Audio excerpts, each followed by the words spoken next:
আমাদের পল্লবী থানা বিএনপির ভারপ্রাপ্ত আহ্বায়ক জনাব কামাল হোসেন আমাদের মাঝে উপস্থিত। ঢাকা মহানগর উত্তর বিএনপির সংগ্রামী যুগ্ম আহ্বায়ক অত্যন্ত পরিশ্রমী নেতা এবিএম রাজ্জাক আমাদের মাঝে উপস্থিত। ঢাকা মহানগর উত্তর বিএনপির অন্যতম যুগ্ম আহ্বায়ক জনাব মাহবুব আলম মন্টু আমাদের মাঝে উপস্থিত। ঢাকা মহানগর উত্তর বিএনপির অন্যতম সদস্য সাজ্জাদ হোসেন মোল্লা আমাদের মাঝে উপস্থিত। ঢাকা মহানগর উত্তর বিএনপির অন্যতম সদস্য জনাব ইব্রাহিম খলিল আমাদের মাঝে উপস্থিত। আরেকজন সাবেক ফুটবলার ঢাকা মহানগর উত্তর বিএনপির অন্যতম সদস্য জনাব জাহিদ পারভেজ চৌধুরী আমাদের মাঝে উপস্থিত।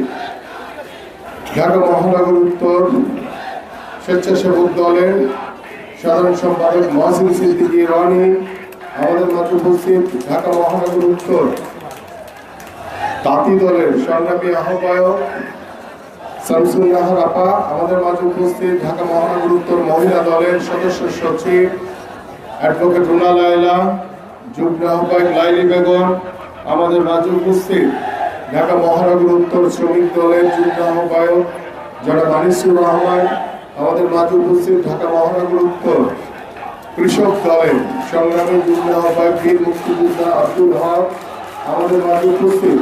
আমাদের প্রয়াত হাসান ভাইয়ের সুযোগ্য সন্তান রায়হান হাসান সৌরভ আমাদের এখানে উপস্থিত রয়েছেন। জনতার ৬ নম্বর ওয়ার্ডের কাউন্সিলর জনাব মাহফুজ হাসান সুমন আমাদের মাঝে উপস্থিত। ঢাকা মহানগর উত্তর স্বেচ্ছাসেবক দলের সাবেক সভাপতি ৫ নম্বর ওয়ার্ডের জনতার কাউন্সিলর জনাব আনোয়ার হোসেন সহ আমাদের এখানে সঞ্চালনায় যারা দায়িত্ব পালন করছেন আমাদের আনিসুল ভাই এবং আমাদের মকসুদুর রহমান আবির সহ এখানে আমাদের পল্লবী থানা বিএনপি, ওয়ার্ড বিএনপি, আমাদের মহিলা দল, আমাদের কৃষক দল, শ্রমিক দল ও আমাদের মাঝে উপস্থিত রয়েছেন আমাদের রূপনগর থানা বিএনপির সংগ্রামী আহ্বায়ক আমার অত্যন্ত শ্রদ্ধাভাজন আঙ্কেল জনাব জহিরুল হক সহ আমাদের পল্লবী থানা বিএনপি, আমাদের পল্লবী থানা যুব দল, পল্লবী থানা স্বেচ্ছাসেবক দল, ছাত্র দল, শ্রমিক দল, মহিলা দল, জাসাস, তাঁতি দল, কৃষক দল এবং আমাদের রূপনগরের যুব দলের দায়িত্বরত তারা উপস্থিত রয়েছেন। আমাদের স্বেচ্ছাসেবক দলের রয়েছেন এবং রূপনগর মহিলা দলের নেতৃত্ব রয়েছেন এবং আমার সামনের ভূমিষ্ঠ এবং এখানে আমাদের যেহেতু একটি ৫ নম্বর ওয়ার্ড এবং আমাদের এখানে নন বেঙ্গলি বাট আমরা এই কথাটি বলতে চাই না, আমরা তারা বাংলাদেশি এবং আমাদেরই ভাই, আমরা এই শব্দটি আর ব্যবহার করতে চাই না। আমরা চাই তারা বাংলাদেশি, আমাদের ভাই, আমাদের বন্ধু, তারা একসাথে আমাদের বসবাস, একসাথে আমাদের পথ চলা। সো আমি এই সেই সকল নেতৃবৃন্দ এখানে উপস্থিত রয়েছেন এবং আমার সামনে ভূমিষ্ঠ আমাদের বিভিন্ন অঙ্গ এবং সহযোগী সংগঠনের বিভিন্ন পর্যায়ে নেতৃবৃন্দ রয়েছেন।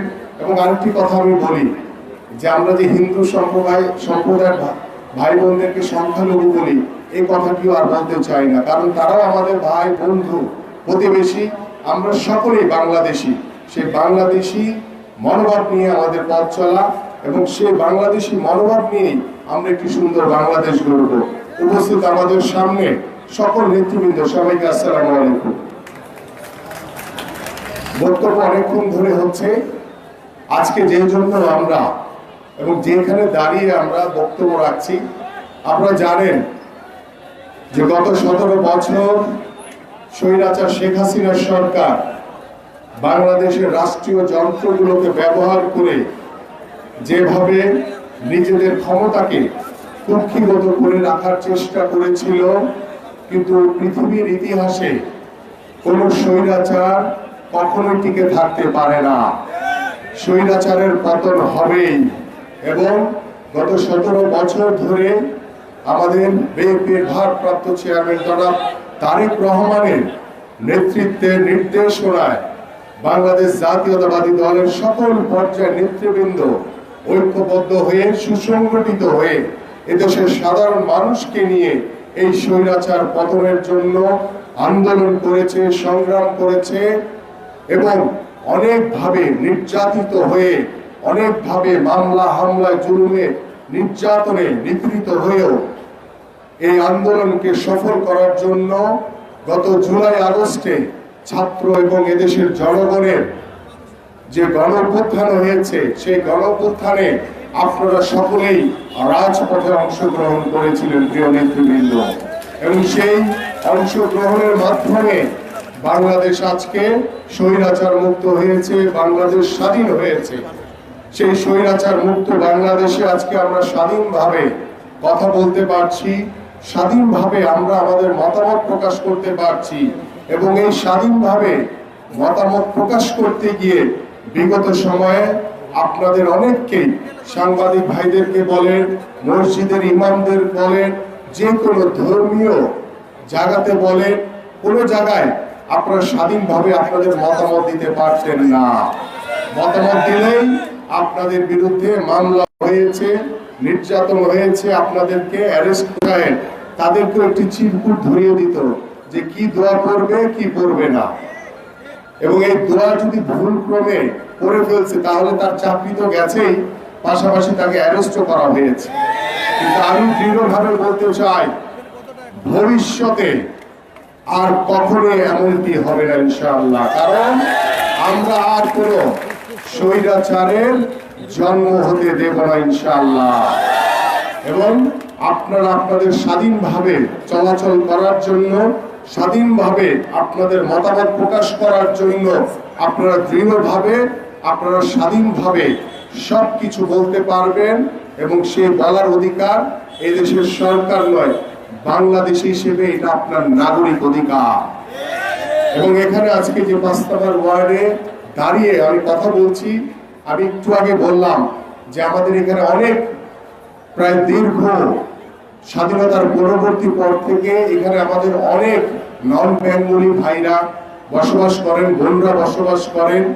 আমি বিশ্বাস করি তাদের যে চিন্তাধারা, তাদের যে মতামত বিগত সময় আমরা দেখেছি, তাদেরকে টিকে থাকার জন্য অনেক সময় সরকারের অনেকের সাথে বিভিন্ন সময় যোগাযোগ করতে হয়েছে, কথা বলতে হয়েছে, কিন্তু আমি বিশ্বাস করি তারা বাংলাদেশ জাতীয়তাবাদী আদর্শে বিশ্বাসী, তারা আমাদের ভাই, আমাদের বন্ধু, এবং তারা বিএনপির প্রতিনিধিত্ব করে। কারণ আপনারা জানেন, আমি কথা বলছি, আমি একটু আগে বললাম যে আমাদের এখানে অনেক, প্রায় দীর্ঘ স্বাধীনতার পরবর্তী পর থেকে এখানে আমাদের অনেক নন বেঙ্গলি ভাইরা বসবাস করেন, বোনরা বসবাস করেন।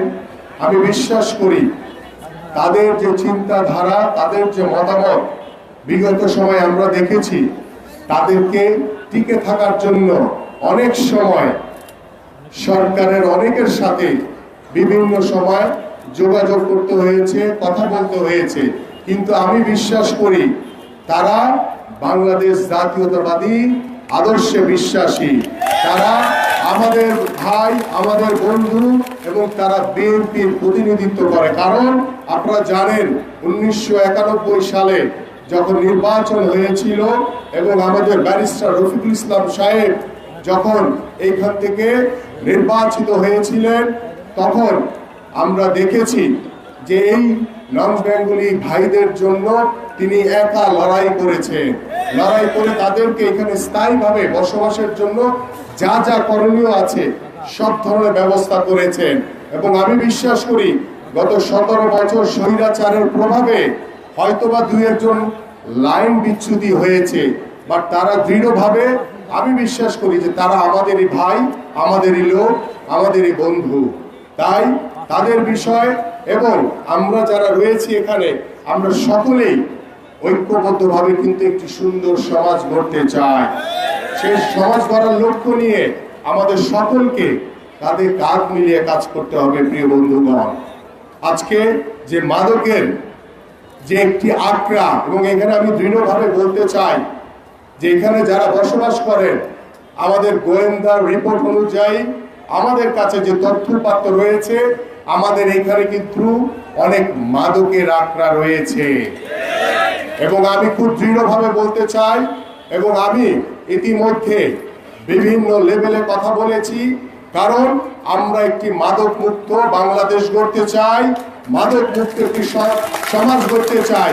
এই জন্য এইখানে যারা, আমি আপনাদের সকল যারা এখানে উপস্থিত রয়েছেন, আমি আপনাদের সকলের কাছে সহযোগিতা চাই।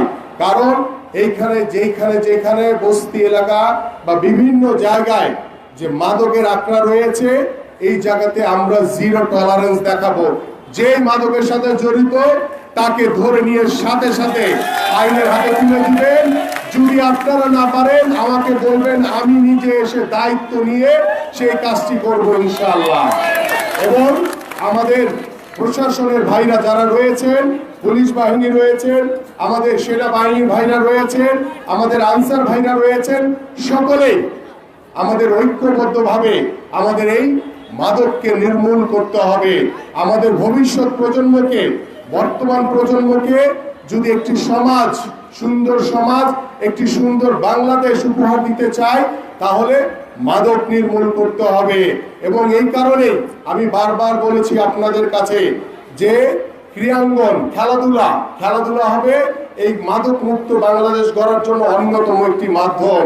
এই জন্য আপনারা বিভিন্ন পাড়া মহল্লায়, বিভিন্ন জায়গায় যেখানে ছোট ছোট মাঠ রয়েছে, আপনাদের যারা পরিবারের সদস্য রয়েছে, ছোট ছোট বাচ্চারা রয়েছে, যুব সমাজ রয়েছে, সকলেই আপনারা চেষ্টা করবেন সেই মাঠগুলোতে আপনাদের সন্তানদেরকে খেলাধুলার ব্যবস্থা করে দিতে।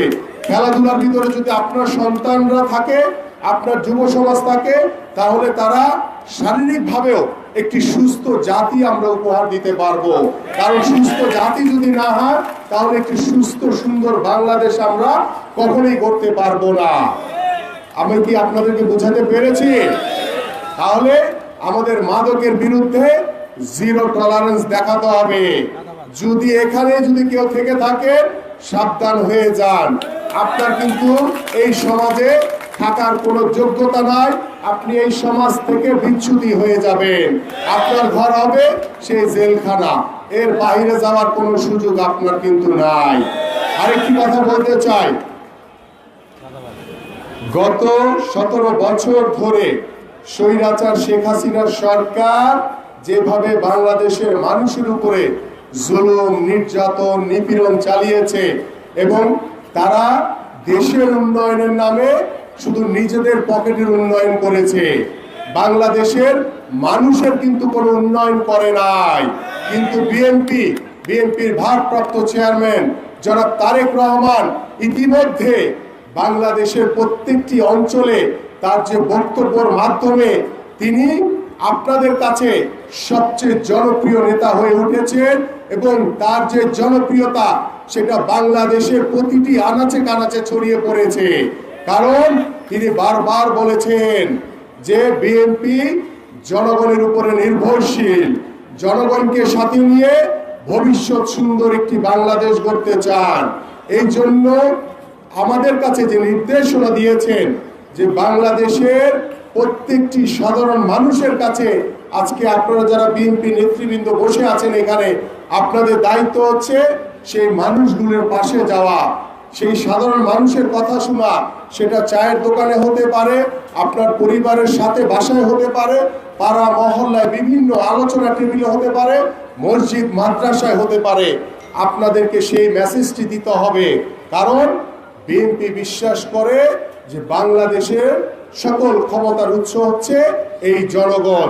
জনগণ বিশ্বাস করে যে বাংলাদেশের জাতীয়তাবাদী আদর্শের যে ধারক শহীদ রাষ্ট্রপতি জিয়াউর রহমানের যে গড়া দল বিএনপি হচ্ছে বাংলাদেশের জনগণের সবচেয়ে আস্থার জায়গা। সেটা প্রমাণ করতে হবে আপনাদের কার্যক্রমের মাধ্যমে। যদি আপনারা সঠিক কাজ করেন, তাহলে বাংলাদেশের জনগণ আপনাদের প্রতি আস্থা রাখবে, আপনাদের প্রতি বিশ্বাস রাখবে। আপনাদেরকে আগামীর যে নির্বাচন হবে, সেই নির্বাচনের মাধ্যমে একটি অবাধ সুষ্ঠু নির্বাচনের যে দাবির জন্য গত 17 বছর আপনারা আন্দোলন করেছেন, সংগ্রাম করেছেন, নির্যাতিত হয়েছেন, জীবন দিয়েছেন, সেই কাঙ্ক্ষিত নির্বাচনের মাধ্যমে বিএনপি বিশ্বাস করে জনগণের ভোটে নির্বাচিত হয়ে বাংলাদেশে জনগণের সরকার প্রতিষ্ঠিত হবে এবং সেই জনগণের সরকারের কাছে বাংলাদেশের এই বিএনপির যে পরিবার রয়েছে, যে সরকার গঠন করবে, তাদের জবাবদিহিতা বাংলাদেশের জনগণের কাছে থাকবে ইনশাআল্লাহ। কারণ আমরা প্রত্যেকটি কাজ করব এদেশের সাধারণ মানুষ এবং এদেশের মানুষের যে মতামত, সে মতামত নিয়ে আমরা কাজ করতে চাই। কারণ আমাদের এই কাজের মাধ্যমেই আমাদের জনগণের আস্থা বিশ্বাস অর্জন করতে হবে। আমাদের মাননীয় ভারপ্রাপ্ত চেয়ারম্যান বলেছেন যে দুবারের বেশি কেউ প্রধানমন্ত্রী হতে পারবে না। তিনি কত বড় উদারতা দেখিয়েছেন। তিনি বলেছেন আমরা জাতীয় সরকার গঠন করব, দ্বিকক্ষ বিশিষ্ট পার্লামেন্টারি হবে এবং সবচেয়ে উল্লেখযোগ্য যে কথাটি তিনি বলেছেন, যার জন্য গত 17 বছর